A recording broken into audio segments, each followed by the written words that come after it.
ഇന്ത്യയിൽ സറോഗസി അല്ലെങ്കിൽ വാടക ഗർഭധാരണം ഇത് ലീഗലാണോ? ഒറ്റ വാക്കിൽ പറയുകയാണെങ്കിൽ ഇന്ത്യയിൽ ഇത് ലീഗലാണ്. സറോഗസി റെഗുലേഷൻ ആക്ട് 2021 പ്രകാരം ഇന്ത്യയിൽ സറോഗസി അലൗഡ് ആണ്. പക്ഷെ ഒരു കണ്ടീഷൻ ഉണ്ട്, ഇതൊരിക്കലും കൊമേഴ്ഷ്യൽ പർപ്പസിന് വേണ്ടിയാവരുത്. അതായത് പണത്തിന് വേണ്ടിയാവരുത് സറോഗസി ചെയ്യുന്നത് എന്നർത്ഥം. ഇങ്ങനെ സറോഗസി ചെയ്യുന്ന ആൾക്കാർ ഈ പാരൻസിന്റെ ക്ലോസ് റിലേറ്റീവ്സ് ആയിരിക്കണം. അത് മാത്രമല്ല, ഇവരൊരു മാരീഡ് വുമൺ ആയിരിക്കണം. പിന്നെ ഇവർക്കൊരു ബയോളജിക്കൽ ചൈൽഡെങ്കിലും മിനിമം ഉണ്ടാവണം.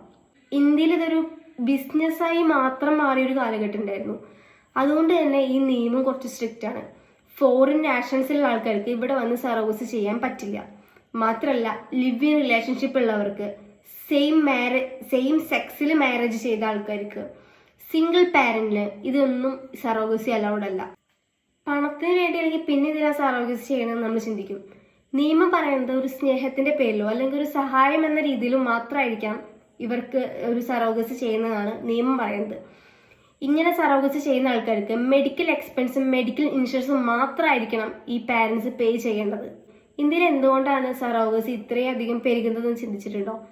ഒരു 40% പാരന്റ്സിന്റെ കാര്യം എടുത്താലും ഈ സൊസൈറ്റി നൽകുന്ന ഒരു പ്രഷർ കൊണ്ടാണ് സറോഗസിക്ക് നിർബന്ധിതരാവുന്ന ഞാൻ പറഞ്ഞാൽ തെറ്റുണ്ടോ?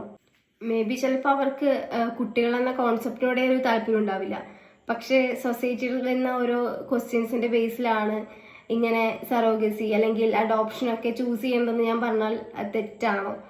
ഇതിനോടൊരു എതിരഭിപ്രായമുള്ളവരുണ്ടെങ്കിൽ അല്ലെങ്കിൽ ഇതിനോട് യോജിക്കുന്നവരുണ്ടെങ്കിൽ ഒന്ന് കമന്റ് ചെയ്യൂ.